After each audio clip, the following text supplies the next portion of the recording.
We are reaching the sharp end of this tournament now, and I think it's quite important that you understand exactly what needs to happen for all the teams. The first thing I want to do is actually look at the points table so you can get up to speed with that. Right, so let's have a look at the table now as it stands. Now look at the queues. You can see that Sultans at the top have qualified, Lahore QALANDARS have qualified, and Peshawar ZALMI have qualified. Number 4 is Islamabad United, QUETTA Gladiators at number 5, and Karachi Kings at number 6, but there's no queues against 4, 5 and 6, so that's important.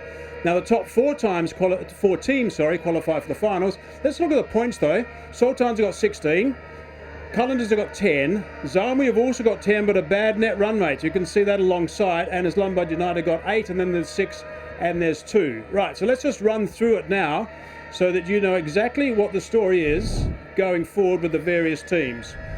First of all, we're going to look at QALANDARS. Their current position is number 2. Now to finish in the top 2, they've got to have wins against the remaining matches against Islamabad United and Peshawar ZALMI.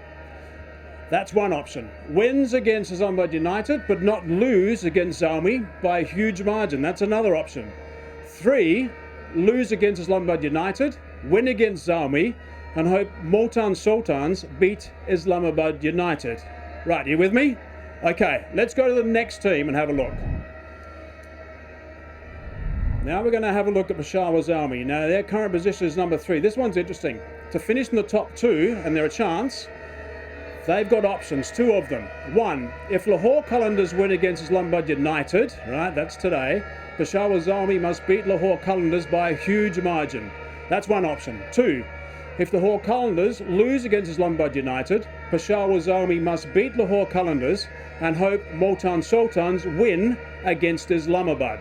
Right, so that's Peshawar ZALMI ticked off to finish in the top 2. Let's keep going. Islamabad United now. Their current position is number 4, so they haven't qualified at the moment, so we're looking at how they qualify for the playoffs. 3 options. 1, win one of the last 2 matches against Lahore QALANDARS tonight, or Multan Sultans.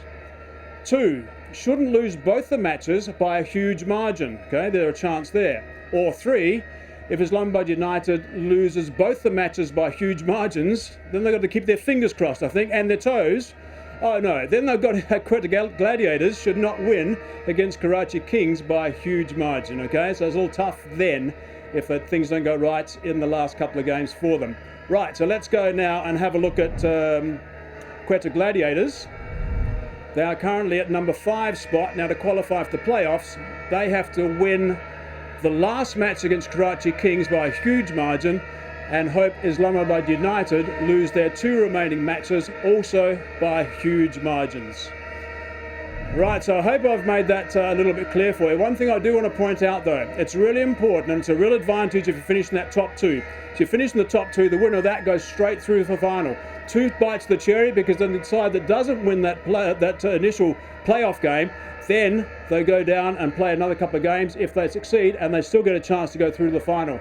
So there's a real advantage to finish in the top 2, so that's really important. That's why there's that battle, because those 2 teams play off in the very first game. Righto, hope that's helped you out, and I hope that's going to help you follow your team as we go through the next couple of games and get close to the finals.